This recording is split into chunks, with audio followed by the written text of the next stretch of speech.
Wie wint de Cultuurprijs 2018? Wie zit er aan de lift en wie wordt onze mystery guest? En we bespreken de gezonde levensstijl als medicijn en we hebben muziek van Pure. Dit is Keverberg Live.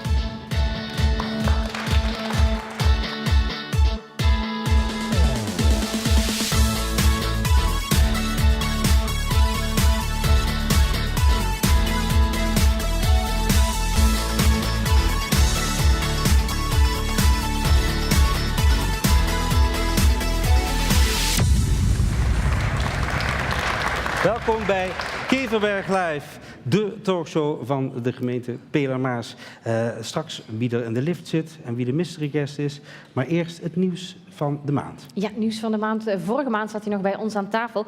Roland van Kessel nam afscheid van de gemeente Pelen-Maas. Langzaam komt ook een besef dat je afscheid moet gaan nemen. En jullie hebben het misschien al door, ik vind dat moeilijk. Ik vind het moeilijk omdat ik met heel veel plezier dit werk heb mogen doen. En ik vind het moeilijk dat ik dit werk met hart en ziel heb gedaan.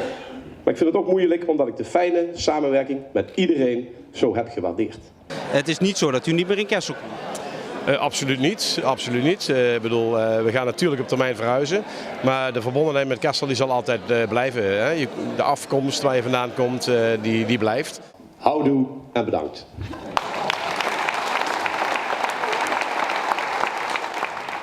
Ja, Roland van Kessel wordt dus de burgemeester in Kralendonk en hij wordt opgevolgd door Anket Mestrom.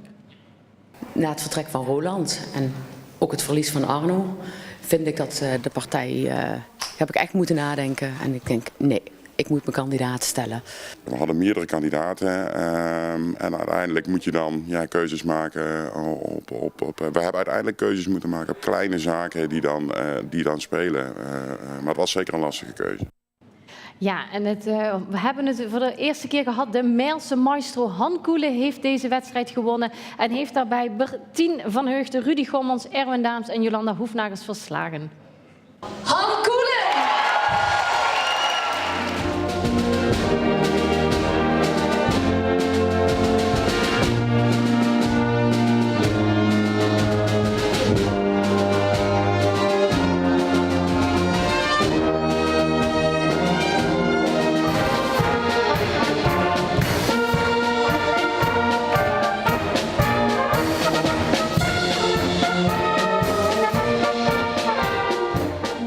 Ja, en hoe was dat presenteren, Wilke? Ja, dat was echt supergezellig. Het was een hele gezellige avond. Dus ik verheug me nu al op de volgende keer mocht die georganiseerd gaan Is er een worden. traditie geboren? Wie weet. Het was in ieder geval een zeer geslaagde avond. En ik denk wel een keer voor herhaling vatbaar. Voor wie het ook een geslaagde avond was, was het voor Bouwmaterialen Wijnen, want zij wonnen de ondernemersprijs. Wijnen, bouwmaterialen.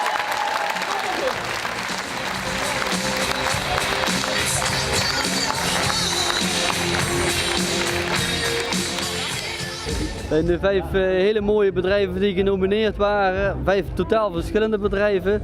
Maar ja, dat is prachtig om als winnaar uit de bus te komen, ja. Ja, super. Geweldig dat we dat nog mee mogen maken met z'n allen. De zoon heeft het overgenomen een paar maanden terug, dus het is geweldig dat dat kan. Ja, en Wijnen won de ondernemersprijs en hij ligt hier op de grond. Hou hem even omhoog op. Kijk, dat verdient toch een applaus.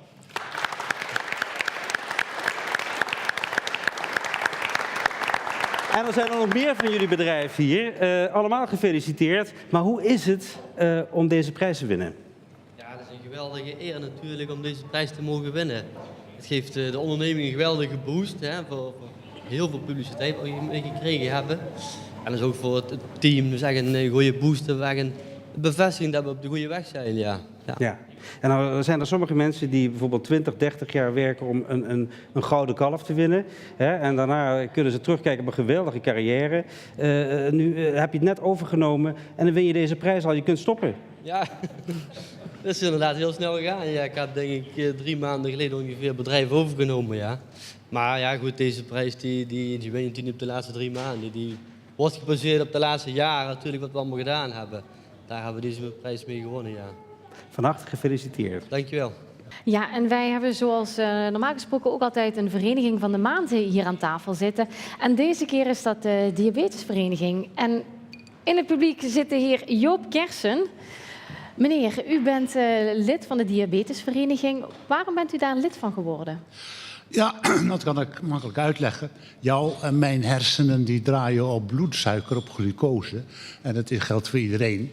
Ook je spieren draaien daar voor een deel op. En om die glucose daarin te krijgen heb je insuline nodig. En soms werkt dat niet meer goed. En dan heb je diabetes. En dat kan op 2 manieren niet goed werken. Of je lichaam maakt niet genoeg insuline. En dan heet het type 1 diabetes. Of je lichaam is niet gevoelig genoeg meer voor die insuline. En dan heet het type 2. 90% van de mensen heeft type 2.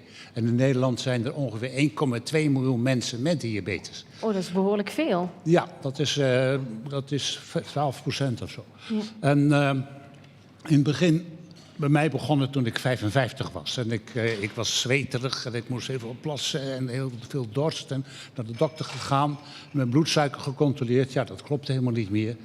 Ik had diabetes en ik werd het ziekenhuis ingestuurd een aantal dagen.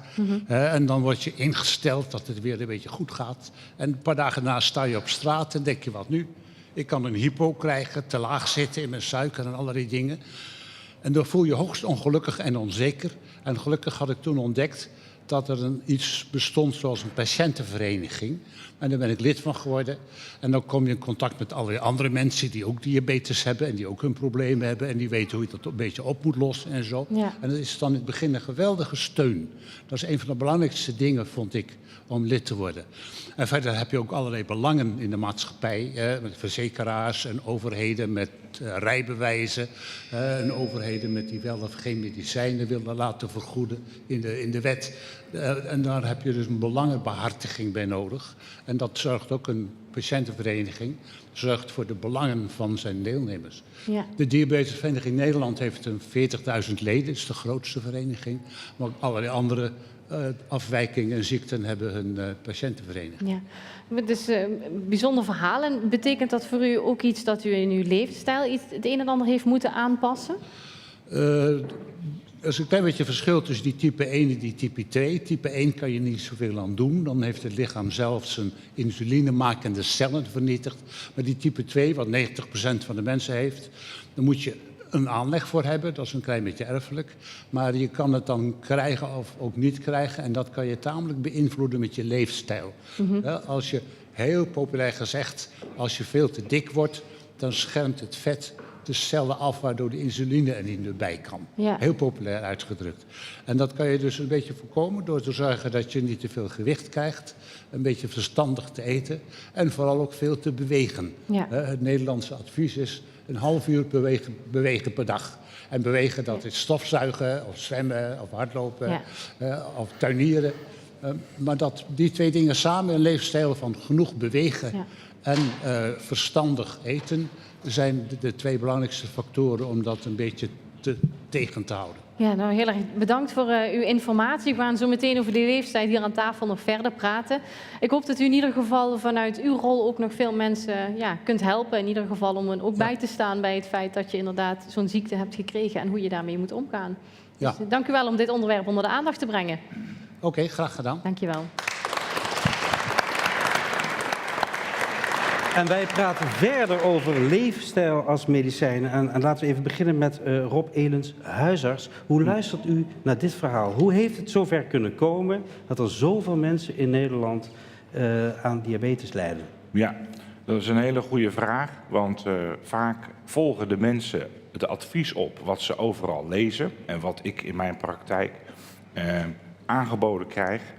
En helaas is het zo dat de mensen met diabetes alleen maar toenemen. Heeft u dan de verkeerde adviezen gegeven? Dus ergens gaat er iets fout. Ik geloof dat het wonderjaar 1984 is. 1984 daar is het allemaal begonnen met fout gaan. Toen zijn er adviezen uitgegeven in Amerika om het voeding aan te passen, om het vet eruit te halen, verzadigd vet. En dat te vervangen door, dit is verzadigd vet, roomboter. Dit is onverzadigd vet, maisolie. Dus er zijn toen veel meer onverzadigde vetten in het eten gebracht, samen met suiker. Dat is het begin geweest van de epidemie van obesitas en diabetes. Terwijl iedereen dacht dat het beter was. Ja, maar iedereen heeft dit te horen gekregen zonder dat wij toestemming hebben gehad. Dus er zijn een soort experiment begonnen zonder dat wij weten dat we meedoen met een experiment. Want het is nooit bewezen. En je ziet dus nu obesitas in Limburg, in Nederland, in Limburg hebben we de meeste obesitas. Diabetes gaat alleen maar omhoog. Ergens gaat het fout. Dus ik denk dat het tijd is om de adviezen die wij te horen krijgen van het voedingscentrum, om die eens even kritisch of in ieder geval te bekijken. En ik heb daar een hoop vragen over. Ja, dat betekent werk aan de winkel, Eline Respen. Ja, dat klopt. Diëtisten. Ja, diëtisten. Ja, nou goed, we gaan het straks een beetje hebben over koolhydraatbeperking. En ik heb een eigen diëtistenpraktijk. Ik zie verschillende cliëntgroepen en ik merk inderdaad als je onder andere iets van koolhydraten beperkt hebt bij diabetes, onder andere overgewicht, obesitas, dat de bloedsuikerspiegels dan toch gaan dalen en hele mooie resultaten behaald kunnen worden. Ik denk daarin dat het wel heel belangrijk is dat je het op maat afstemt en dus wel om het iemand ook voor heel zijn leven vol te laten houden, dat daarin heel belangrijk is. Maar inderdaad, werk aan de winkel. Ja, werken jullie samen? Ja, als huisartsen en diëtisten? Dus, als ik iemand zie met zeg maar gestoorde vetten en gestoorde suiker in het bloed, dan stuur ik ze naar Eline en dan vraag ik LCHF, low carb, high fat. Nou, dan gaat Eline, die gaat dan aan tafel kijken van nou, wat is nou goed en wat is nou slecht. En dan, dan moet je, want je bent een beetje verslaafd aan suiker. En als jij bent u ook verslaafd aan suiker? Is het een gewetensvraag? Ja, als ik op vakantie ga in Frankrijk en ik eet croissantjes op van mijn kinderen, die ze niet opeten. Van uw kinderen? Nou ja, dus als ik zeg maar te veel koolhydraten eet, word ik 5 kilo dikker. Dus ik moet daarvoor oppassen. Maar het is dus een verslaving. Dus als je gelijk van veel suiker naar 0 gaat, dan voel je je niet goed. Dan hou je niet vol. Daarom moet je het rustig doen. Ja. Nou, en Eline die kan dat dan begeleiden. En het is allemaal individueel. Hè? Jij kan het heel makkelijk en ik kan het heel moeilijk. Dus je moet altijd kijken naar wie heb je voor je en hoe gaat het. Ja, maar wat willen we in die gemeente Pieler-Maas op dit gebied bereiken, zeg maar, in de toekomst? Nou, we willen in ieder geval bereiken dat de mensen de juiste informatie kunnen vinden en dat ze daar ook een keuze op kunnen maken op de juiste informatie. Want wat Rob net al zei, wat het voedingscentrum adviseert, dat is punt 1 helemaal niet wetenschappelijk onderbouwd. En dat is ook de enige informatie die je kunt vinden als jij de medische wereld ingaat. Ja, dan heb ik het over mensen die echt obesitas hebben of diabetes, zoals net al werd aangegeven. Dan kom je in een wereld terecht waar dit verhaal niet verteld wordt. En ik vind gewoon dat dat verteld moet worden en dat je daar een keuze op kunt maken. Ja. Want we hoeven niet helemaal terug naar de oertijd om te kijken wat gezond voor ons is. Maar tot 100 jaar geleden, tot net na de oorlog, was er een heel ander voedingsadvies vanuit de huisartsen dan dat er nu is. En dat vind ik heel schrijnend en dat verhaal moet verteld worden. Ja, maar nu komt u erachter als huisarts. Maar er zijn ook huisartsen die zeggen, nou, ik hang mijn praktijk aan de wilgen. Ik hou het voor gezien. Ik ga het op die leefstijl fokken, want dat is een betere manier. We praten zo meteen verder, maar we hebben hier over een filmpje. Ja. Dus op een gegeven moment heb ik een switch gemaakt om te zeggen van ik laat de reguliere geneeskunde vallen. Want ik wil mensen duidelijk maken dat op het moment als er klachten ontstaan, dat er altijd een reden voor is. En dat lukt niet omdat we hebben 10 minuten tijd om een consult te voeren als arts zijnde. En dan kun je mensen wel laten terugkomen en een vervolggesprek gaan doen. Maar dat was een beetje onvrede. Daar heb ik een keuze gemaakt van ik ga dat stoppen en ik ga een integrale geneeskunde doen. Want wat ik wil hebben is kijken wat de impact is van voeding en leefwijze op jouw functioneren. En dat heeft ervoor gezorgd dat ik dus de praktijk ben gaan veranderen. Ja. Als je dan bedenkt dat ieder dier cholesterol aanmaakt, dan kun je je afvragen, is cholesterol werkelijk zo slecht? Ja, dokter, is cholesterol werkelijk zo slecht? Cholesterol is een ontzettend belangrijk molecuul. En zonder cholesterol ga je achter elkaar dood. Dus er bestaat geen slecht cholesterol. Cholesterol is heel belangrijk. Hormonen worden ervan gemaakt. Het zit in je hersenen. De vitamine D wordt ervan gemaakt. Dit zit in elke celmembraan. Het is ontzettend belangrijk. En waar wij last van hebben is een spraakverwarring. Want als jij naar de dokter gaat om je cholesterol te prikken, dan prikken we niet cholesterol, maar dan prikken we LDL. Maar LDL is geen cholesterol, dat is een eiwit. Maar de marketingjongens die hebben gezegd, dat is slecht cholesterol. En HDL is goed cholesterol. Ja. Dat is onzin. Die marketing moeten we even vergeten. We gaan echt kijken wat wij in de gemeente kunnen doen. Want de dokter is het ermee eens, de diëtist is het ermee eens. We kunnen er samen iets aan doen om toch bewuster te eten en ander voedsel tot ons te nemen wat wel gezond is. We gooien dadelijk de helft weg wat we niet meer gebruiken hier. Maar Ine, hoe gaat dat eruit zien? Ja, dat kan op heel veel manieren, maar dat moeten we vooral ook samen gaan doen. Want dit is dan min of meer een begin. Hè. We hebben een maand geleden bij Rondje Koeberg Hans van Kuik te gast gehad als oprichter van Gezond Dorp Leende. Dat is al een heel mooi voorbeeld hoe een heel dorp en een huisarts daaraan meewerkt om de mensen de juiste keuzes te laten maken. En zoiets zou ik hier in Pelemaas ook willen opstarten. We hebben net, voordat we hier live gingen, al afgesproken, wij gaan een aantal themaavonden organiseren, waar de mensen naartoe kunnen komen om in ieder geval al wat informatie in te winnen. Want je merkt gewoon dat heel veel mensen weerstand hebben tegen weinig koolhydraten, veel koolhydraten. Ja, wat is het nu? Hè? Wat vinden ze ook moeilijk om daar goede keuzes in te maken. Maar dat is dan aan ons om daar de juiste informatie over te geven. Dus moet ik dit nou zien als een soort aftrap dat we binnen de gemeente Pelemaas straks allemaal gezonder gaan eten? Ja, als het aan mij ligt wel, ja. En wat hebben jullie dan nog van de gemeente nodig? Ja, het platform, de medewerking, maar de gemeente staat er heel erg open voor. Hè? De gemeente is ook CITESLO gecertificeerd. Dat is een internationaal keurmerk voor het goede leven. En daar valt dit prima, past perfect onder. Positieve gezondheid is ook een van de stromingen die je nu in Limburg ziet. Hij wordt ook ondersteund door de provincie. Dus daar doet de gemeente Pelemaas ook aan mee. Dus we hebben alles in huis om het te kunnen faciliteren. Ja. En net als in de klas, ik zie iemand de vinger opsteken. Ja, ik heb nog wel een idee. Ik zou zeggen, laten we gemeente Pelemaas een transvetvrije gemeente maken. Oké. Net zoals de burgemeester van New York destijds, die heeft gezegd, in mijn stad geen transvet. Transvet is een vet, dat is een verborgen vet, maar heel ziekmakend. En ik maak me heel erg boos dat het verstopt wordt voor ons. Het zit overal in, maar je kunt het niet lezen, maar het is heel ziekmakend. En er zijn een aantal landen die hebben transvet verboden. En één daarvan is dus New York geweest. En als wij nu zeg maar een transvetvrije gemeente, dus hier zie je de landen die transvet hebben gestopt. Denemarken, Zwitserland, Oostenrijk, New York.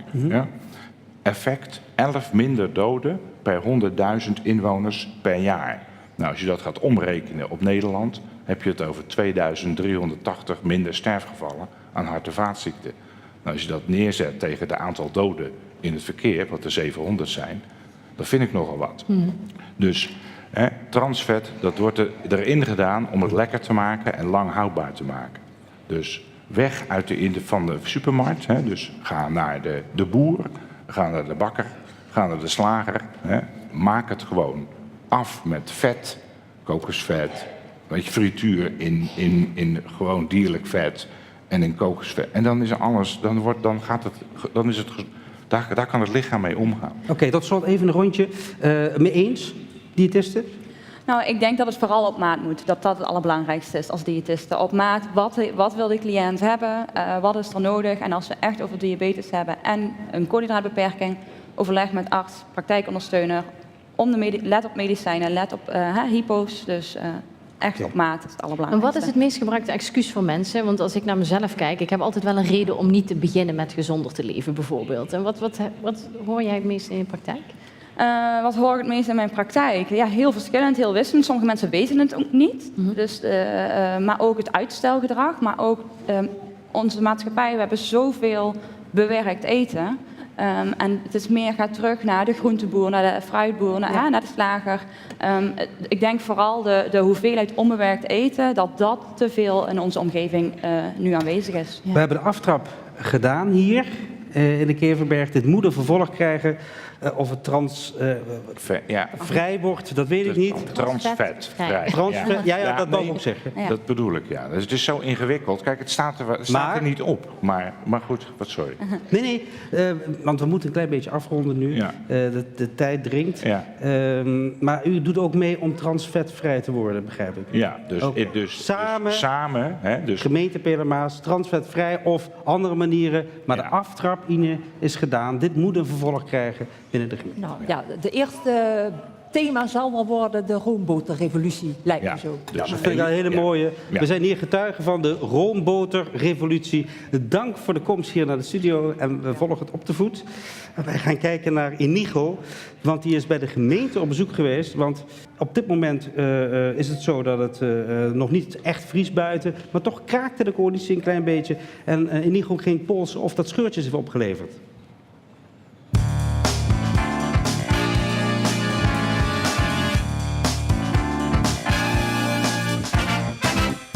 De vorige keer ging het over de begrotingsbehandeling. En er is onder andere afgesproken dat er meer geld komt voor onze omroep. En dat er meer geld komt voor het centrummanagement in Panningen. Maar er is ook afgesproken dat de OZB niet met 0% verhoogd wordt, zoals de VVD wilde. Of met 2%, zoals eigenlijk het oorspronkelijke voorstel was. Maar met 1%. En lokaal was daar niet blij mee. Dus ik ga eens even de temperatuurmeter erin hangen. Hoe is het met de verhoudingen in de coalitie? Vorige maand spraken we elkaar en toen was eigenlijk al duidelijk dat de VVD die OZB-verhoging die voorgesteld werd, dat eraf wilde hebben. Ja. Terug naar 0, dat hebben jullie ook voorgesteld. Ja. Lokaal was daar niet blij mee. Nee, nou niet iedereen kan blij zijn met alle voorstellen van de VVD. Ik bedoel, daar zijn we ons wel degelijk van bewust. Uiteindelijk zijn we op een compromis uitgekomen van 1%. Daar zijn we hartstikke blij mee. Maar niet met lokaal, alleen met de CDA? Ja. Geen probleem volgens jou? Voor mij geen probleem, nee. En CDA en VVD die zijn elkaar tegemoet gekomen. Niet 0%, niet 2%, maar 1%. Ja. Maar lokaal zijn ze niet tegemoet gekomen. Nee, dat was ook een hele moeilijke natuurlijk. Ja, dan kom je in een spagaat terecht. Wat ons betreft, we zouden ongeveer een €100.000 overhouden met de begroting zoals die nu voorlag. Met 1% zou je nog maar een €25.000 overhouden. En voor ons was het ook, wij de 2%, daar zaten wij ook over te dubben. En toen de VVD kwam met 1%, dan hadden wij zoiets van dat kan wat ons betreft wel. Er zat wel wat ruimte in de begroting nog. Wel niet zo heel veel, maar uiteindelijk ga je dan toch... Lokaal vond het te weinig ruimte? Lokaal vond het te weinig ruimte. Op dat lokaal per se ervan uit wil gaan dat in ieder geval het bedrag wat er nu stond, wat gereserveerd werd, dat het ook gereserveerd werd. Nou, en daar, wij hadden zelf ook nog wat voorstellen die ook daarop ingrepen. Dus we hebben op een gegeven moment een keuze gemaakt van hoe gaan we dit nu aanpakken? En toen de VVD kwam met 1%, toen hebben we in een fractie besproken. En toen zijn we tot besluit gekomen om de VVD erin te steunen. Dus alleen bij de CDA heeft de VVD een meerderheid. Dus lokaal hoeft niet per se altijd erbij te zitten dan? Wij hoeven er niet altijd bij te zijn. En lokaal hoeft er niet altijd bij te zijn. Nee. Dus eigenlijk zit de macht een beetje bij het CDA. Die bepaalt met wie ze verder gaan. Maar lokaal en VVD samen hebben ook een meerderheid. En natuurlijk is het mooier als je coalitiebreed, daar ben ik helemaal met je eens. Maar af en toe lukt dat niet. Nee, dus lokaal is niet per se nodig, dus dan lijkt doorgaan met de VVD in ieder geval vanzelfsprekend. Nee, zo moet je dat niet zien. Eigenlijk vind ik het wel belangrijk dat je daar coalitiebreed over bent. Maar als het je niet iedere keer lukt, dan moet je niet gelijk zeggen, dan gaan we maar met de een of de andere verder. Want daar zijn we niet voor deze 4 jaar aan begonnen. Het is gewoon, we hebben samen een coalitie. En op sommige punten zullen we het misschien niet altijd eens zijn. Ja, en in dit geval was dat nu dus. Het CDA en de VVD die zijn er samen uitgekomen met een compromis. Lokaal is er buiten gehouden en die zijn boos geworden. Hebben vervolgens tegen alles gestemd wat de coalitiepartijen verder hebben voorgesteld. Dus er is toch wel degelijk wat los. Nee, zo heb ik dat absoluut niet geïnterpreteerd. Ze hebben niet uit boosheid tegen gestemd. Ze hebben vanuit hun eigen principes tegen gestemd. En CDA en VVD hadden geen afspraakje gemaakt. We vonden ons gedurende die vergadering. En het feit dat we naar 0 wilden, in ieder geval naar minder, dat is al weken bekend. Binnen de coalitie, buiten de coalitie en op Keverberg Live dus. Ja, dus dat lokaal het er niet mee eens was, dat maakt eigenlijk helemaal niet uit? Jawel, dat maakt wel uit. Maar het doet verder niet toe bij de besluitvorming. Nee, maar ook niet in de coalitieverhoudingen. Niks aan de hand? Niks aan de hand, nee. Als je €25.000 overhoudt, dus geen 100.000, maar 25.000... en dan ga je 60.000 aan de omroep geven... Dan kom je in de rode cijfers. En dat was toch niet de bedoeling van lokaal? Dat mocht niet gebeuren. En dat hebben we eigenlijk allemaal geroepen. We mochten nooit in de rode cijfers komen. En ik snap de discussie wel, want dan ga je zeggen, ja, oké, we zouden eigenlijk 2,5 ton in de algemene reserve stoppen. Dan stoppen we maar wat minder in de algemene reserve. Maar de overheid heeft wel gezegd, je moet zorgen dat je weerstandsvermogen voldoende goed is. Daarom moesten wij die 2,5 ton erin stoppen. Maar die gaat nu er dus niet in komen. Tel je dit door, dat je nu €75.000 minder binnenkrijgt dan gepland. Voor deze raadsperiode is dat dus over 3 jaar. Praat je gewoon over 3 keer €75.000 die je minder binnenkrijgt. Ja. Kom je wel in de situatie waar Venlo nu in zit. Want je hoort heel veel mensen gnuivend zeggen, haha lekker hoe dat in Venlo gaat, dat ze zo'n financiële problemen hebben. Dat wilden wij juist voorkomen. En die kant gaan we wel op, volgens lokaal. Die kant gaan we nu keihard op. Keihard. Maar ik roep in herinnering dat we begonnen zijn ooit aan 4%. Jaarlijks 4% OCB-verhoging. Inmiddels zijn we dus al op 1%. Ik geef me nog een jaar en dan zitten we op 0%. Dus volgend jaar komt hetzelfde voorstel weer? Jazeker. We gaan een keer naar 0. Even samenvattend. CDA en VVD spraken af om 1% OCB-verhoging. Lokaal zat daardoor in een spagaat. Er is nu een scheur, maar nog geen breuk. Maar volgend jaar moet het echt anders, want anders ontstaat er een breuk. Dus er moet nu toch wel echt iets gaan gebeuren om die verhoudingen weer te lijmen. Ik zie geen scheur. Ik zie alleen dat wij het afgelopen dinsdag niet met elkaar eens waren. En wij willen over een jaar kijken hoe de situatie dan is. En nu moet er wat gelijmd worden? Nee, bij mij weten niet, want volgens mij is er ook nog niks gebroken. De zon schijnt buiten en niks aan de hand. We gaan vrolijk verder. Ja.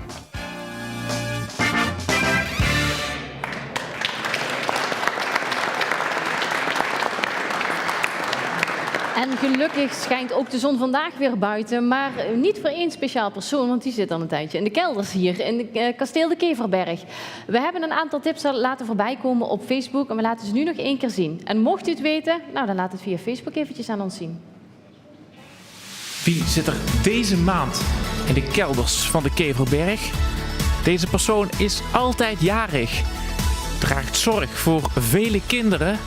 Zijn dochter komt in de gemeenteraad en hij is een ware Queen-fan. Weet jij het goede antwoord? Laat het ons weten via onze Facebookpagina @omroeppnm. Ja, en naast mij hele bijzondere gasten, want ze mogen binnenkort meedoen aan het Nederlands kampioenschap. Elise, welkom. Ja. En Fleur, hè? Ja. Eerst even over Elise. Wat ben je mooi gesminkt? Wie heeft dat gedaan? Mijn moeder. Kijk. En jij hebt een heel mooi pakje aan. Wie heeft dat gemaakt? Mijn oma. En dan heb ik begrepen dat je oma nu aan het kijken is. Ja. Ja. Dan moet je even zwaaien naar oma.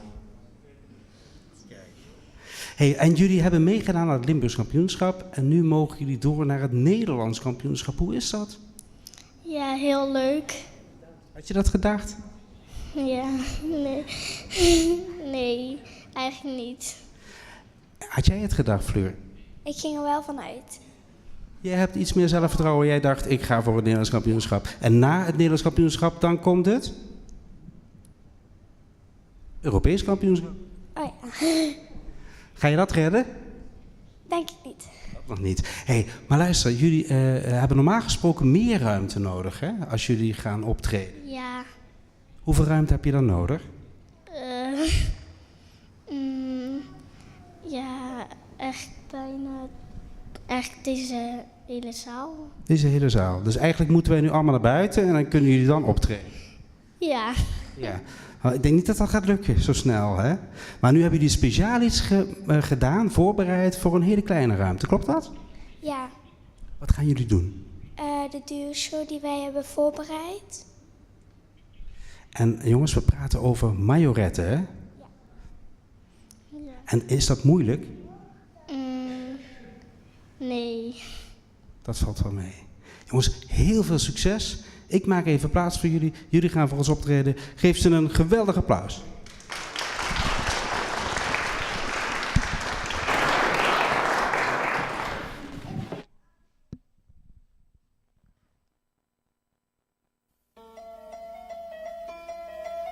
Ladies and gentlemen, boys and girls, children of all ages, come one, come all.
and the nice hip, hip, hip, hip. I like to move it, move it. I like to move it, move it. I like to move it, move it. Yes! 3, 2. Wow, that looks like a lion. You gotta love a lion, you gotta love a lion. He roars a happy tune, then he sleeps all afternoon. You gotta love a lion, you gotta love a lion. His tail has a tuft and his mane is always fluffed. You know you can't stop smiling, 'cause the lion's just so styling. There really is no denying that you gotta love a lion. You gotta love a lion.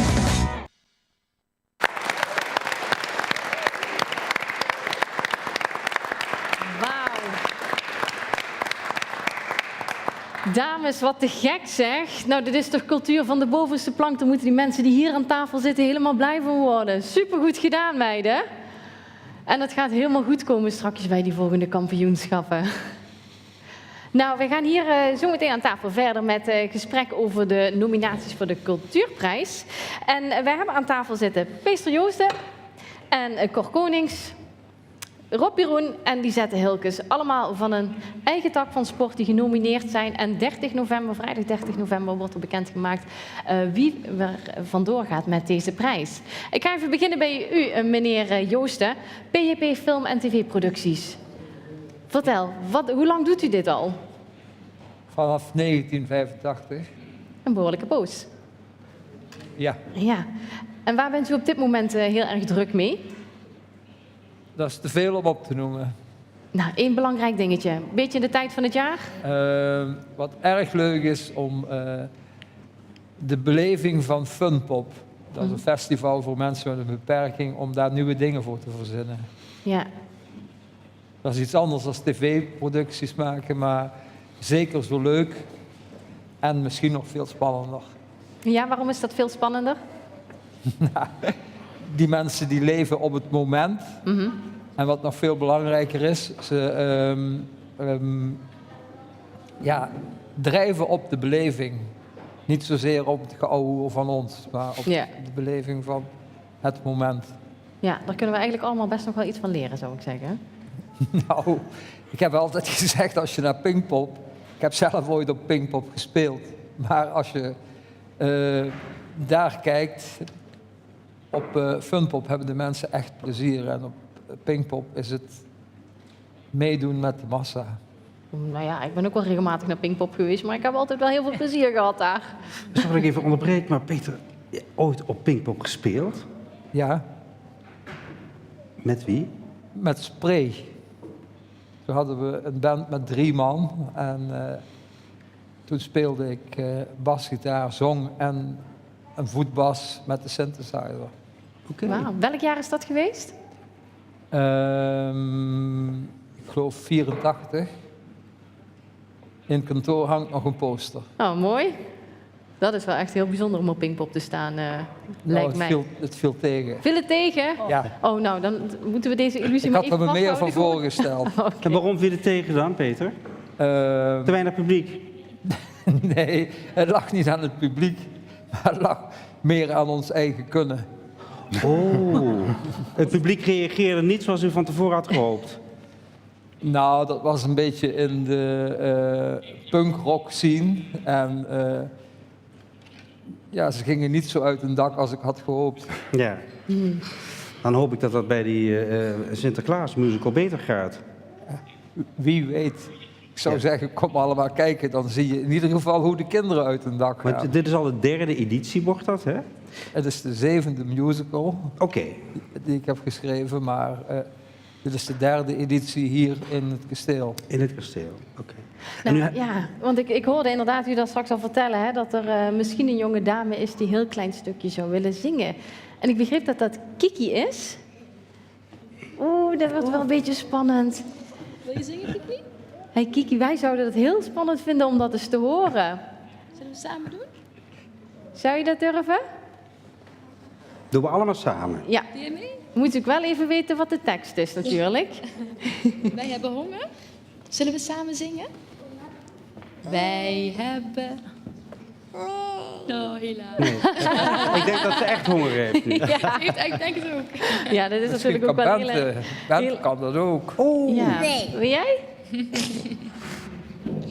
Ja, dat is natuurlijk ook Ja, wel heel dan moet wat, moeder hoor, het een zo'n, 4 octaven doen. Dit is cameravrees. Maar als het straks voor het echtje moet, komt het goed. Dan komt het helemaal goed. Zeker weten. Ja, dit is ook veel spannender als mensen zo dichtbij zitten en zo. Ja. Nou, ik ga eventjes naar uw buurman. De heer Cor Konings van de Kunstmarkt. Kunstmarkt, ja. Ja, hier in de tuin bij het kasteel. Hoe is dat om dat iedere keer te organiseren? Spannend vanwege het weer? Of? Nou, ik moet zeggen, in die 25 jaar dat nu de kunstmarkt is, zijn we misschien pas 3 keer verzopen. Zoals maar Ook echt verzopen, dat het meteen ook echt heel erg dat weer er was. planken en stijgers en Ja. pallets neergelegd moesten worden om een beetje een paadje te maken. Een van de keren dat we verzopen zijn, stonden we gelukkig op het Marktplein. Vanwege de bouwactiviteiten hier moesten we uitwijken naar de Marktplein. Om de tuin, ja, die lag overhoop. En daar was natuurlijk alles mooi beklinkerd. Het water kon daar goed weg. Maar hier in de tuin op het gras was het zeer drassig. Ja, dat was een heel ander verhaal. Ja. Nou, die keer heb ik niet meegemaakt. Want toen waren we met mijn vrouw en vrienden in Turkije op vakantie. Dus die dacht, gelukkig. Geen afpak van mij. Ja. Maar wat maakt de kunstmarkt zo uniek?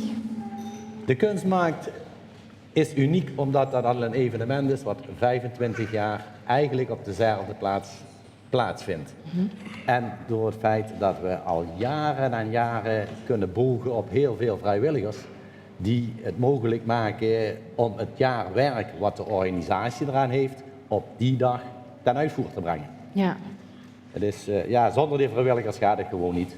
We zijn een groepje van 6 personen, het bestuur zeg maar. En in augustus, als de kunstmarkt is geweest, in september beginnen we met de voorbereidingen voor het jaar erop. Dus dit jaar, we zijn er weer volop bezig. Ja, dus echt Voor, een jaar lang volgend jaar. voorbereidingen. Ja. Nou, mooi. En nou, mevrouw, dat moet u toch als muziek in de oren klinken. Kunst. U bent van de kunstroute, Pelemaas. Klopt. Ik kom ook altijd heel graag naar de kunstmarkt. En de kunstroute, ja, dat is ook een feestje die dan door heel de gemeente gaat. Ja. Kunst in de openbare ruimte, daar besteden wij dus aandacht voor in boekjes. Ja. En waar gaat de route overal precies langs? Kunt u een paar van die kunstwerken opnoemen? Kan hier in de kasteeltuin zijn. Daar staat een monument. Verschillende kerkhoven. Er staan ook heel mooie zaken. Maar gewoon om de hoek. Als je dan een kunstwerk ziet, dan denk je van, goh, ik ken het, waar staat het? En dan pak je een boekje en dan denk je van, goh, ja, inderdaad, tuurlijk. Want vaak is kunst natuurlijk altijd wel een beetje lastig, begrijp ik van mensen. Hè? Meestal zeggen mensen, je vindt iets mooi of je vindt het lelijk. Precies. Maar als je het verhaal erachter een beetje weet, dan kan het opeens een hele andere betekenis gaan krijgen. Klopt. En dat vind ik ook leuk om aan die routes te werken. Daar staat al informatie in over de kunstwerken zelf. En dan zie je vanzelf ook een stukje van de geschiedenis van de gemeente terug. Bijvoorbeeld het kunstwerk in Panningen, in het centrum, voor de woning... waar vroeger de kapelanie was, daar staat een monument. En dan denk je, goh, iets van oorlog, maar dat is een industriemonument. Het gaat erover dat de gemeente de gemeenschap de omslag maakte van boerengemeenschap naar industrie. Dus dat er ook industrieterrein ingericht werd, dus gewoon een industriemonument. Ja. En als je dan die gedachte erachter ziet en hoe dat die vorm, kunstenaar de vorm heeft gegeven, ja, dat is gewoon tof. Ja, mooi. Ja, inderdaad, een heel ander beeld bij een kunstwerk dan wat je in eerste instantie denkt te zien. Klopt. Oké. Dankjewel. Rob Piroen, van ons eigen omroep Peel en Maas. Ja, dank voor de uitnodiging. Ja. Thuiswedstrijden. Thuiswedstrijden, als het ware. Is PNM hard aan de weg in timmeren, denkt u? Ja, ik denk een continu proces al 25 jaar. De omroep bestaat 25 jaar. Ja. Dit jaar nog uitgebreid gevierd? Uitgebreid gevierd. En we kunnen stellen dat wat we nu zijn, dat het ongelooflijk goed is. Daar is gewoon 25 jaar heel hard aan gewerkt door iedereen die ooit heeft meegedaan of meegewerkt aan de omroep. Peter Joosten heeft daar nog zijn steentje bijgedragen bij de oprichting. Dus het is een heel proces. En op dit moment zijn we met zo'n 100 man, ruim 100 man actief om te doen wat ons is opgedragen. We hebben een taakstelling gekregen vanuit de overheid waarbij staat dat we cultuur, informatie en educatie moeten verzorgen. En dat is ongeveer in een tijdsblok op een dag 50% van de tijd. Dus cultuur is iets wat we eigenlijk moeten doen, maar ook graag doen. Want dat is de stap die je maakt naar de inwoners van Pelemaas. Kijk, er wordt van ons verwacht dat wij hele kritische journalisten zijn aan tafel hier. Hè? Maar Peter, je kunt je voorstellen dat dit een stuk lastiger is als wij Rob nu vragen moeten stellen. Dus ik dacht, misschien kun jij uitleggen waarom Omroep PNM de prijs zou moeten winnen. Vragen we het straks aan Rob. Ja, Rob, ik denk dat jullie inderdaad goed bezig zijn. Dat kan nog heel veel verbeteren. Je moet kritisch blijven. Wat kan er verbeteren? Wat kan er verbeteren? Journalistiek. Oké. Je mag best kritisch zijn en je mag best pijnlijke vragen stellen. Ook aan de burgemeester, ook aan een subsidiegever. Het mag wat scherper dus? Veel scherper. Oké. Ja, hetzelfde heb ik ook tegen Leo Houben van L1 gezegd hoor. Van, ik val in slaap als ik naar jullie kijk. Ja. Dus het mag best met de vuist op tafel. Wij zijn eigenlijk het slaapmedicijn voor jou. Nee, dat zeg ik niet. Ik had het over L1. Even voor alle duidelijkheid.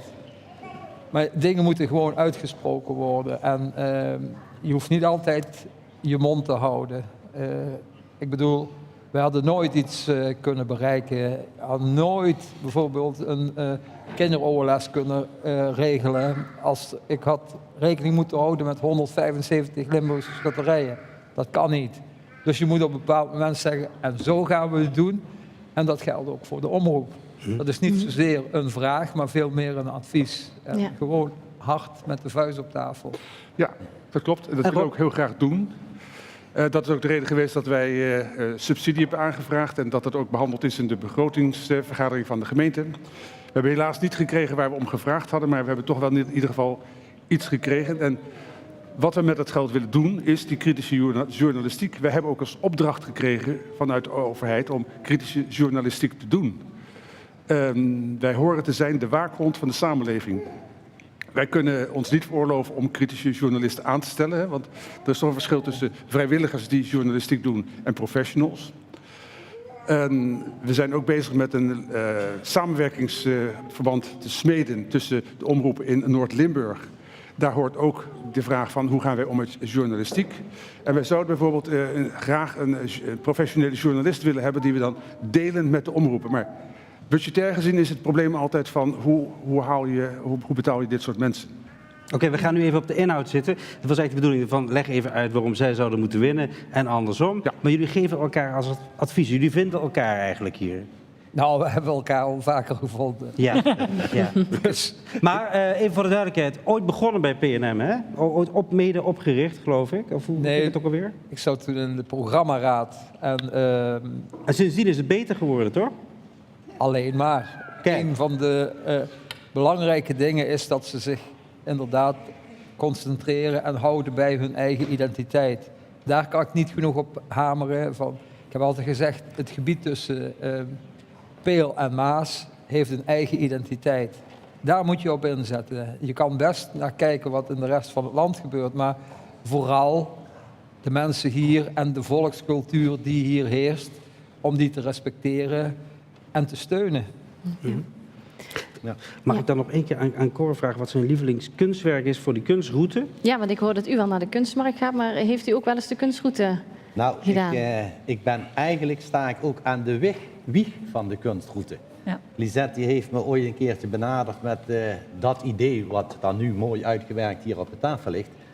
En ga jij eens in Kessel kijken wat er aan kunst is. Nou, er was behoorlijk wat, maar gezien mijn andere werkzaamheden in vrijwilligerswerk heb ik haar enkele handreikeningen gedaan van dat kunstwerk is interessant, dat is interessant om in die route op te nemen. Nou ja, voorkeuren kun je niet hebben, want wat ik mooi vind, hoef jij nog niet mooi te vinden. Simpel, zoals bijvoorbeeld de Apollonia-kapelletje wat op de rotonde staat, is eigenlijk gewoon een beetje ijzer, maar ook dat is kunst. Die een ziet er echt geroest ijzer in en de andere zegt van nou, qua stijl, uitvoering, strakheid, is het kunst. Dus eigenlijk is dat een heel reikbaar begrip. Ja, nou mooi, dan ben ik benieuwd nog. Als u mag kiezen en u mag niet op uzelf stemmen, waar zou uw stem naartoe gaan? Mijn stem is naar de omroep gegaan. Gewoon om het in beeld te brengen van wat er allemaal is. Met de routes hebben we geprobeerd om te laten zien wat er aan kunst en openbare ruimte is. En alle andere dingen die kun je dan gewoon perfect bij de omroep terugvinden. Nakijken op YouTube, noem maar op. Dus dat vind ik gewoon helemaal top. Mooi. Ja. Nou, mooi, dan hebben we een stem binnen. Voor u, waar zou uw stem naar uitgaan? Ik stem natuurlijk op de kunstroute. Ja. Uiteraard, omdat daar ook mijn hart ligt. En ook omdat ik aan die wieg heb gestaan. En hen heel veel succes heb gewenst met de voortzetting van hun project. Dus mijn stem ging naar de kunstroute. Oké, dankjewel. Affiniteit hoort erbij. Hè. Ja, dat klopt. De heren, kritisch, maar ook inderdaad wel met wat advies naar elkaar toe. Waar zouden de stemmen naar uitgaan, als u niet hoe u zelf mag stemmen? Dat zou ik PEP ongetwijfeld kiezen, omdat wij daar heel veel steun aan hebben. En dat mag ook genoemd worden. Mooi, dankjewel. En voor u? Moet ik heel eerlijk zijn? Ja, kritische journalistiek. Dus, Ik heb niet gestemd. nou, dat kan gelukkig nog tot en met morgen, hè? Dus... Tot en met de 20e, ja. Op wie zou u gestemd hebben? Ik heb mijn eigen filmpje gezien. En daar was u echt niet blij van. En de andere filmpjes heb ik niet bekeken, sorry. Maar ik vind dat de omroep het tamelijk goed doet. Dus, en in de toekomst wellicht nog beter. Dus mijn stem hebben jullie. Kijk. Nou. Ik denk dat het toch wel zinvol is om nog even te melden wat de omroep dan doet. Want daar zijn we nog niet aan toegekomen. Oké, tot slot. Ja. Heel in het kort, want we moesten gaan afronden. U heeft het gezien, we hebben hier al voetlicht geboden aan artiesten. Dat doen wij bij meerdere gelegenheden. We zijn betrokken bij het Sinterklaasfeest, wat er via het startblok staat.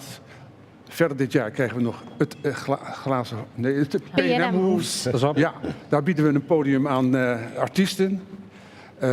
In het nieuwe jaar gaan we direct door naar de carnavalsvieringen. Dus dan krijgen we het Liedjesfestival.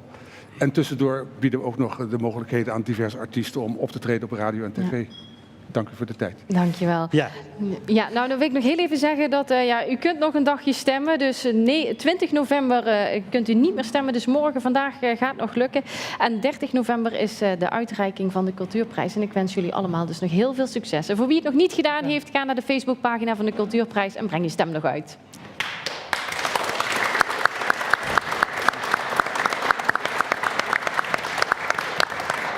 Ja, het is algemeen bekend. Sinterklaas is weer in het land en Nick heeft gevraagd wat er op het verlanglijstje staat van de inwoners van Pietermaas.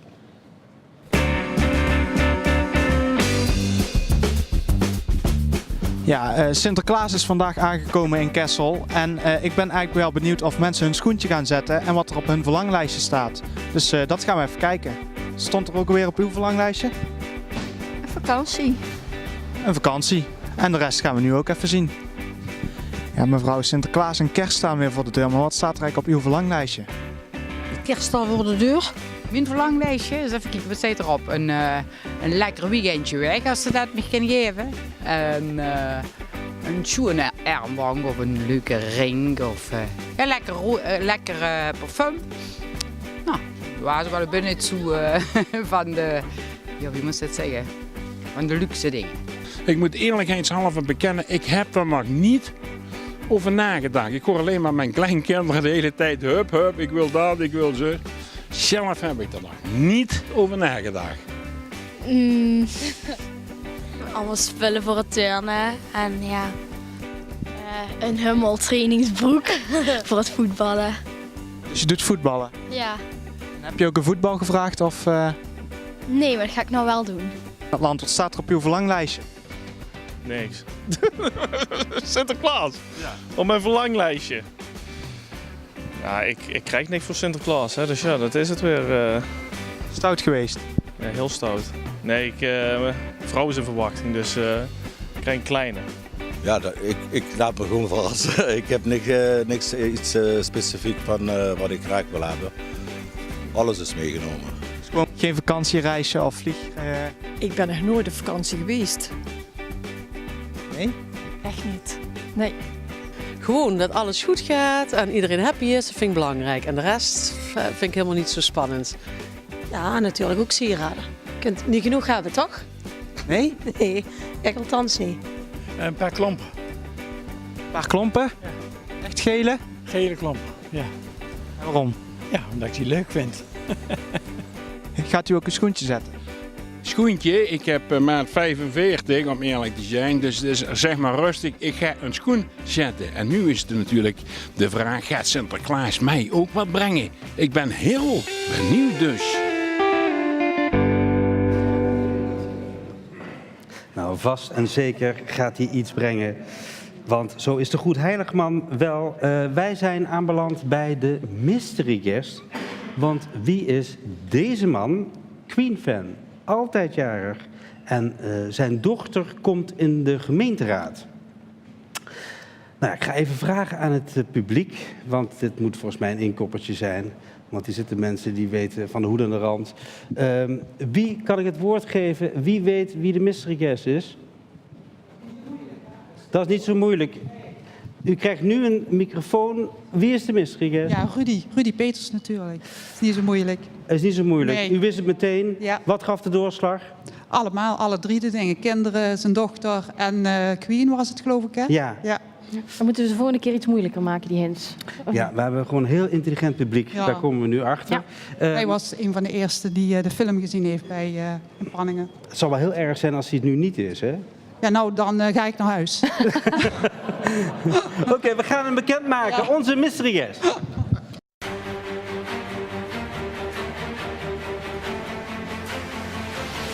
Met deze Maasbreense inwoner is het altijd feest. Hij is directeur van Hoera Kindercentra.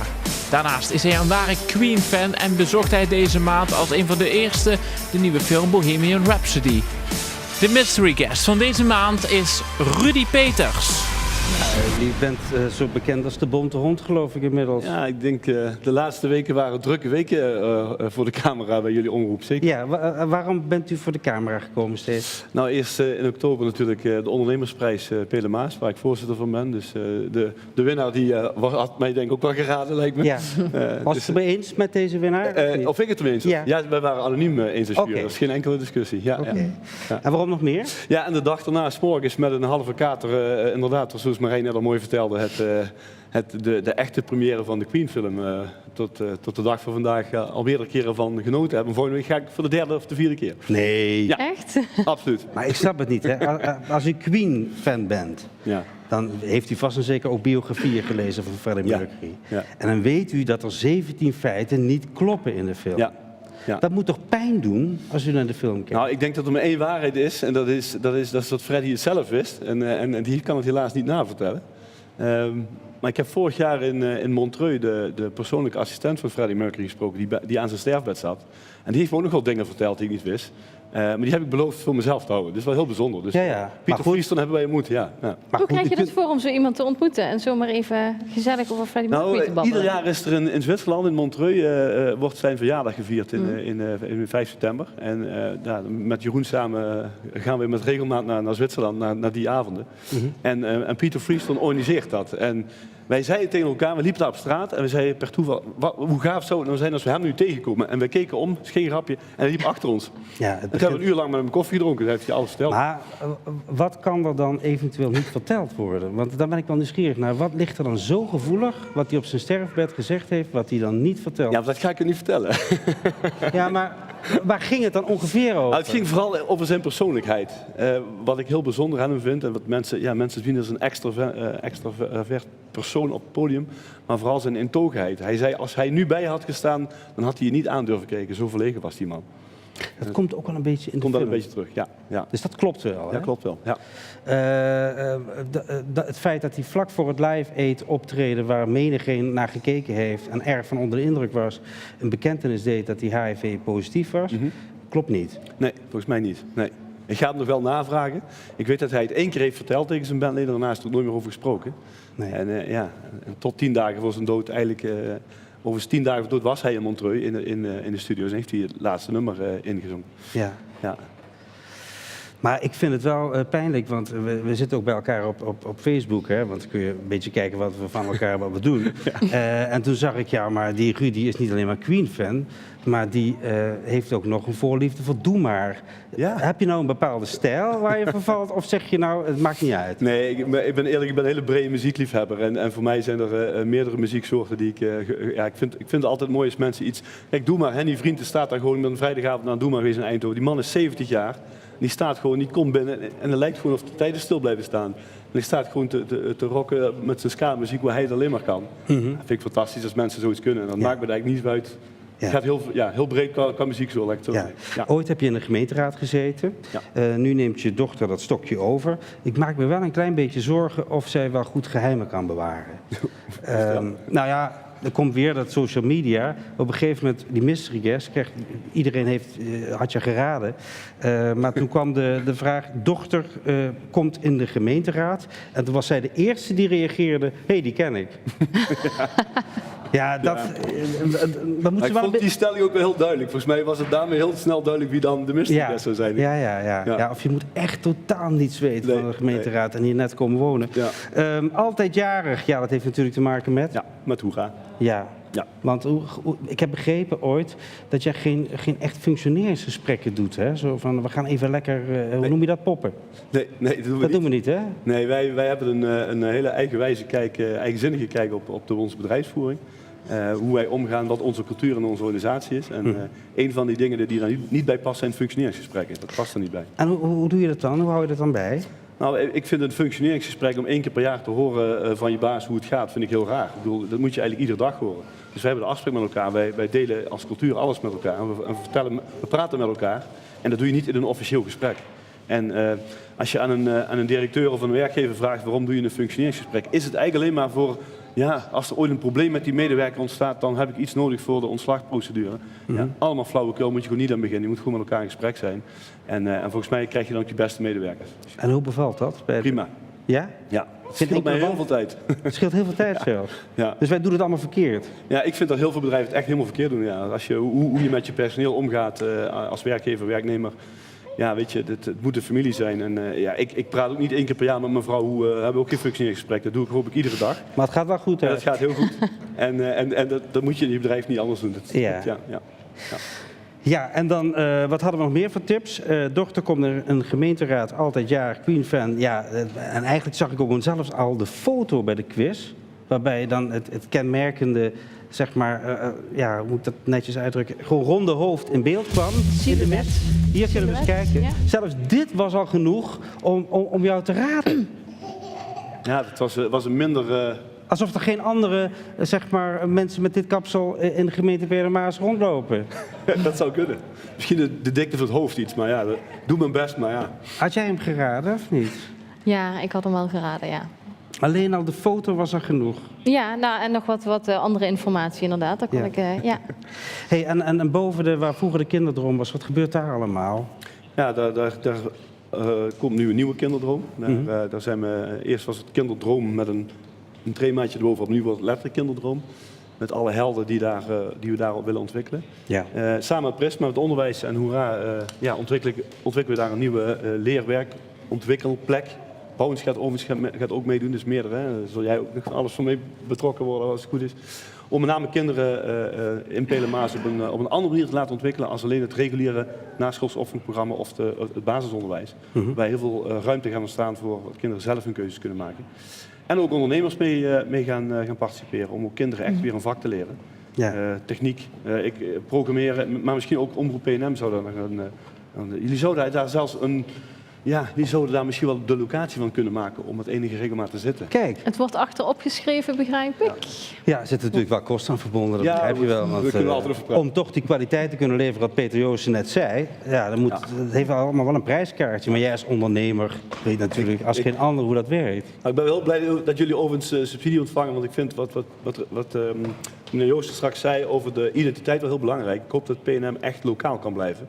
En niet opgaat in een of andere landelijke organisatie. Want dan voorspel ik je dat de kracht van PNM nu gaat verdwijnen. Dat moet je zo lang mogelijk volhouden om dat lokaal te blijven. Dat doen wij met Hoera ook. Je moet niet groter willen worden. Je moet ook niet klein zijn, want dan snap ik ook dat met de investering dat het gewoon lastig wordt. Maar wij hebben ook als Hoera de keuze gemaakt om niet groter te worden. Want groot is niet altijd beter. En, investeer vooral in die kwaliteit. Ja, misschien even oud nieuws, want ik zag op een gegeven moment ook allerlei stints voorbij komen. Hebben jullie die ook? Ja, we hebben 6 stints. Inmiddels staan ze dus stil. Waarvan we er 2 wel heel functioneel gebruikten. Echt voor het vervoer van ophalen en brengen van kinderen. Ja, het jammer is dat ze nu stilstaan, waardoor met name de stints die gebruikt worden voor leuke activiteiten nu even niet gebruikt kunnen worden. We hebben binnen 1 dag eigenlijk 2 nieuwe auto's moeten aanschaffen. Want we moesten iets, we konden niet wachten. Nee. En dus nu even afwachting wat de minister en het ministerie gaat doen in het kader van wetgeving. Ja, wat verwacht je? Ja, ik verwacht dat er wel een oplossing gaat komen. Ze moeten wel. Ik ben naast bij directeur Hoera bestuurslid landelijk van de branchevereniging, dus ik zit redelijk dichtbij. Kom je nog wel eens thuis, vraag ik me af. Ja, jawel, dat komt toch wel regelmatig. Ik slaap thuis. Ja, dat wel. Altijd, ik eet thuis. En af en toe een functioneringsgesprek? Af en toe een functioneringsgesprek. Ja. Nee, maar mijn vrouw gaat ook vaak mee. Ze zit nu ook in de zaal. Dus ze is er ook? Ja. Ja.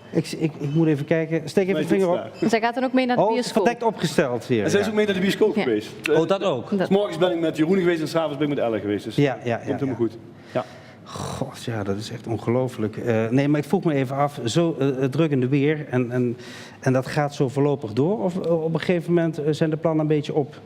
Nee, ik denk wel dat het doorgaat. Maar kijk, bij Hoera, en dat vind ik ook heel belangrijk, dat is natuurlijk een drukke baan. Maar aan de andere kant, de mensen die er werken, dat zijn de mensen die het doen. Ik ben een beetje degene die achter de schermen de dingen doet. En ja, helaas bij zo'n stuntongeluk dan wel aan de voorkant. Maar de mensen die er echt werken, dat zijn de mensen op de werkvloer en het management en de mensen op kantoor. Ja, en als we die mensen nu hadden uitgenodigd, wat zouden ze zeggen? Wat is die Rudy voor een baas? Nee, dat zou je ze echt zelf moeten vragen. Maar ik denk dat het wel goed zit. Via krijg je wel eens wat te horen, hè? Ja, oké. Ja, we hebben 350 medewerkers, dus ik denk dat er ook wel eens medewerkers bij zitten die misschien minder blij met me zijn. Ja. Nee, ik heb geen voorbeeld, hoef niet bang te zijn hoor. Maar ik bedoel, over het algemeen, wat voor een type? Nou, ik denk dat wij wel, ik durf wel te zeggen dat wij bekend staan, dat weet ik ook gewoon van de teamspirit die we hebben en met elkaar, de familie van elkaar. En dat de mensen heel blij zijn over het algemeen dat ze bij ons mogen werken. Met ja. Maar het is niet zo dat als iemand niet bij de familie past, dat ze dan verstoten worden of zo. Nee, maar het woord baas bijvoorbeeld is iets wat wij niet kennen. Ik ben niet de baas. Ja, op papier ben ik... Honden hebben een baas. Precies. Die is iemand eindverantwoordelijk, maar dat is, ja... Alles wordt tegen mij gezegd en ik zeg alles tegen hun. Dat is wel de cultuur die we hebben. En niet omdat ik toevallig de directeur ben, dat ik dan anders word aangesproken. Ja. Dat is vooral niet onze cultuur, heb ik vooral zo houden. Ja. We hebben jou heel vaak in het nieuws gezien, in allerlei hoedanigheden, contact met allerlei geledingen. Ja, het gaat echt hartstikke goed. Je had ook net zo goed in de lift kunnen zitten bij ons, geloof ik. De lift? Ja, dan gaat het heel goed met iemand. Net zoals met degene die net opgetreden hebben, of met Mark van Dijk voorheen. Ja. Maar het gaat heel voortvarend. Nou goed, je maakt ook dingen in je leven mee die minder goed gaan. En die ga je ook krijgen. Maar ik ben van oorsprong een heel positief ingesteld persoon. En ik wil het maximaal uit mijn leven halen. En vooral leuke dingen doen. En ook wel daar keuzes in maken om vooral leuke mensen te ontmoeten. Want het is een keuze in jezelf. Hè, om te zeggen van ik ga thuis op de bank zitten klagen over alles wat er niet goed is. Maar ik probeer altijd energie te halen uit de dingen die wel goed gaan. En welke ambities heeft u verder nog? Wat zou u nog willen gaan doen qua werk? Of misschien nog gerelateerd aan Queen? U zegt, dit wil ik nog een keer zien of meemaken. Ja, liefst zou ik alleen maar Queen-concerten willen organiseren wereldwijd. Maar dat is natuurlijk... Ja, misschien kan dat, want dat is toch een discotheek overgenomen nu? Dat daar misschien wat geregeld kan worden? Ja, dat zou wel ik zou heel graag wel met die jongens in contact komen. Ik weet nog een paar leuke bands, een paar leuke coverbands die we naartoe kunnen halen. Ik weet ook dat een paar mensen mij gevraagd hebben. Nee, maar als je mij vraagt wat ga ik naartoe, ik zou het niet weten. Ik wil vooral werk hebben waarbij je het leuk vindt dat het niet voelt als werk. Mm-hmm. Als ik een baan zou hebben dat ik echt denk van ik moet naar mijn werk toe, dan zou ik volgens mij diep ongelukkig worden. Ik wil vooral doen wat leuk is. En het zou best kunnen zijn dat ik over een paar jaar een keer uit die kinderopvang stap. Dat zou prima zijn, maar tot de dag van vandaag bevalt me heel erg goed. En het heeft ook te maken dat we een lokaal georganiseerde organisatie zijn. En ik vind het vooral leuk om lokale dingen te doen. Ja, en waarom vindt u dat ook belangrijk? Is dat ook wel met die eigen identiteit te maken? Ja, het raakt ook mezelf. Ik was niet het voorbeeld van de meest, hoe moet ik zeggen, de student met het goede voorbeeld. Ik zat niet graag op school. Op de lagere school vroeg ik me altijd af waarom zit ik eigenlijk op school. En dat vroeg ik me volgens mij later ook nog af over het mbo en alle opleidingen die ik daarna heb gedaan. Maar ik ben later eigenlijk pas gaan studeren. En dat is ook wat bij kinderen willen ontwikkelen. Je moet vooral naar kinderen kijken. En het klassikaal lesgeven vanuit een theorieboek, dat is volgens mij echt niet meer van deze tijd. Nee. En ik zie veel kinderen vastlopen in het onderwijs, of in de kinderopvang zie je het ook. Maar ook ouders daardoor, ouders lopen vast. En ik ben ervan overtuigd dat we anders naar kinderen gaan kijken en anders kinderen gaan ontwikkelen. Dat we hele andere kinderen krijgen. En hoe moeten we naar de kinderen gaan kijken nu? Nou, we moeten vooral kijken wat er in de wereld gebeurt. En kijk, het schoolsysteem bestaat al meer dan 100 jaar. En de beroepen waar wij nu kinderen voor opleiden, die bestaan helemaal nog niet. Dus de meeste beroepen die er straks zijn, daar kun je geen school voor bedenken. Wat mijn dochter gaat doen in de politiek, dat brengt daar heel veel ontwikkeling bij. En dat kan zij op een school niet leren. En alleen daarom vind ik het wel heel leuk dat ze dat gaat doen. En dat ze dan eventjes een jaartje minder op school doet of lagere punten, daar lig ik niet wakker van. Het gaat om persoonlijke ontwikkeling. En je moet vooral gelukkig worden. Volgens mij, alleen maar dan kun je leren. Als je niet gelukkig bent, kun je niet leren. Dus, Dat zijn ook een van die pijlers in die leefstijl als medicijn, volgens mij. Hè? Ja, stress beperken, dus gelukkig zijn. En daar hoort ook muziek bij. Daar hoort muziek bij. Die hebben wij. Want, wie gaat er voor ons optreden? We gaan zo meteen luisteren en kijken naar Pure. Dus ik ga heel eventjes die kant op om even nog een aantal vragen te stellen. Ja. Rudy, dankjewel. Ja.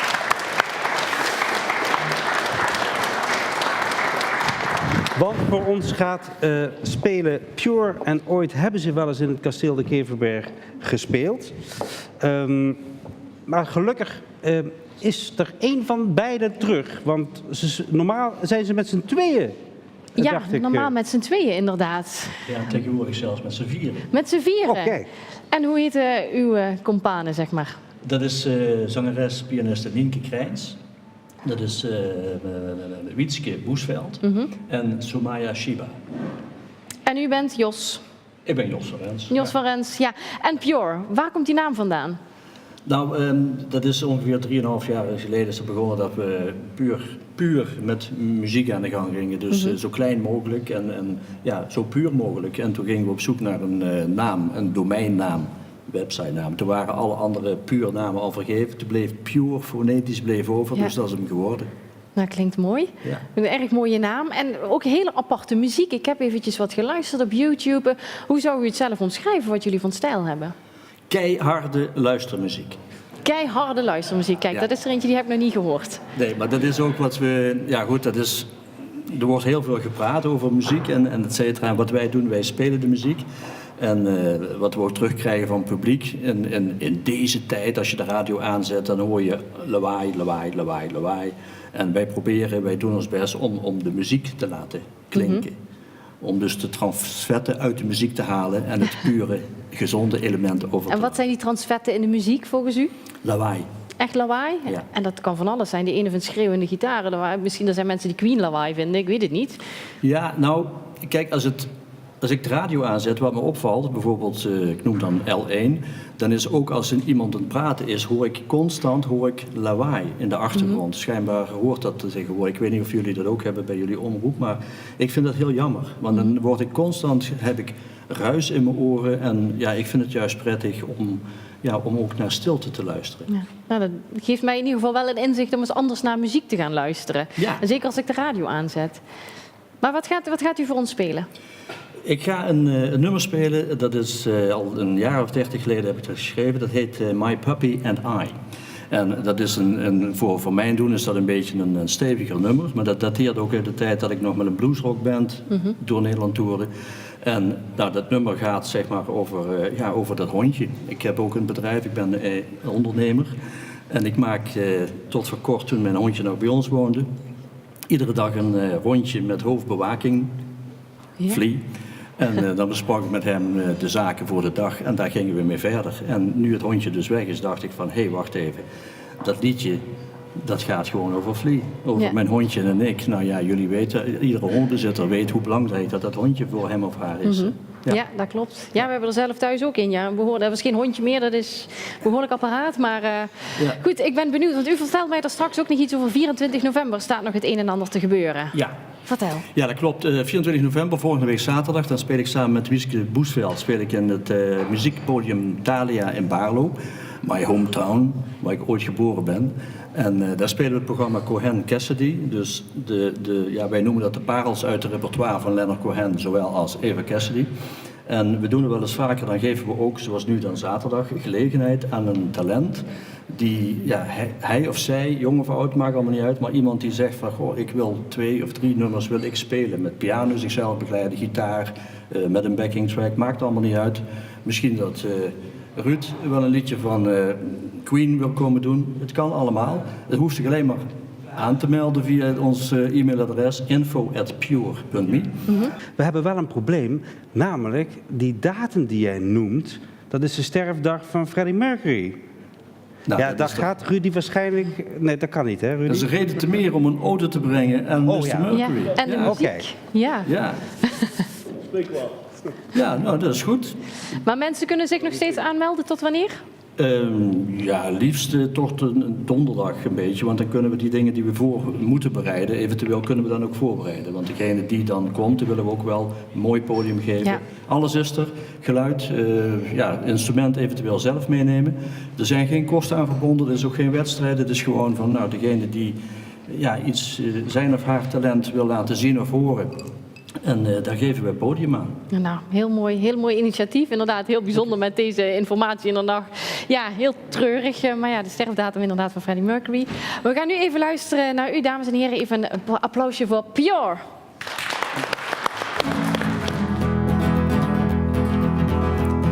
My doggy, doggy, doggy, doggy, doggy and I, we're walking down the motorway. My doggy, doggy, doggy, doggy, doggy and I, we're looking for a place to stay.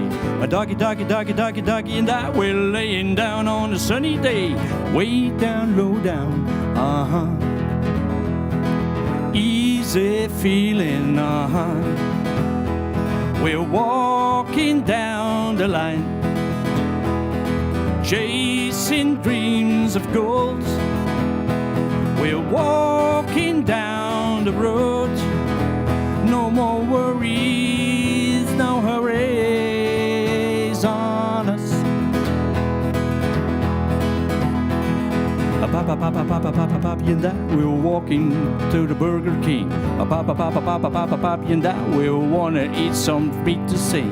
Papa, papa, papa, papa, papi and I, we wanna meet some wild thing. Way down, low down, rock and rollin', We're walking down the roads, chasing dreams of gold. We're walking down the road, no more worries, no hurries on us, on us.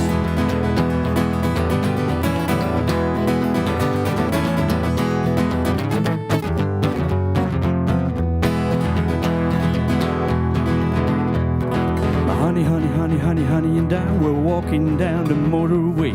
My honey, honey, honey, honey, honey and I, we're giddy up some miles away.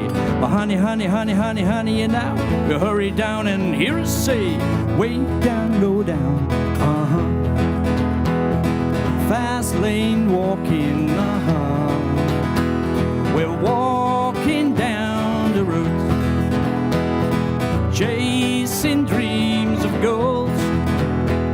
We're walking down the road, no more worries, no hurries on us, on us.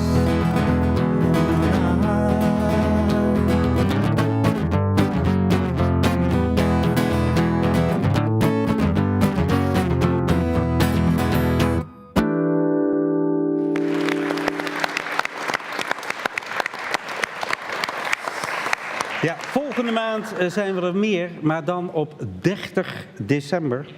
Dus dat is een dag voor Oudejaarsavond. Dat klopt en het helemaal. wordt een bijzondere uitzending, want volgens mij hebben we dan iemand die jarig is. Goed jaar, 1984. Al hoorde ik net van de levensstijl en mensen die daar iets over vertelden dat het toen allemaal begon met de achteruitgang. Dus nou ja, ik weet niet wat dat voor voorspelling is. Ja, maar dan gaan we wel voor je zingen, hè? Daar ontkom je niet aan. Vind je dat leuk of niet? Prima, helemaal gezellig. Oké, gaan we samen zingen voor je. Hoe oud word je dan? Of mag je dat? Nee, dat mag je niet vragen. Nou, 84 ben ik geboren, dus Ja, dat wordt reken even 34. snel, Rudy. Nou. kan niet rekenen. Nee. Nou, op school heb je niet zo goed je best gedaan, hè? Dat was het. Hey, maar dankjewel even goed voor de komst. En dankjewel hier het publiek. Het was een hele leuke uitzending. En mede ook door jullie. En wij zijn er 30 december weer. Graag tot dan. Tot dan.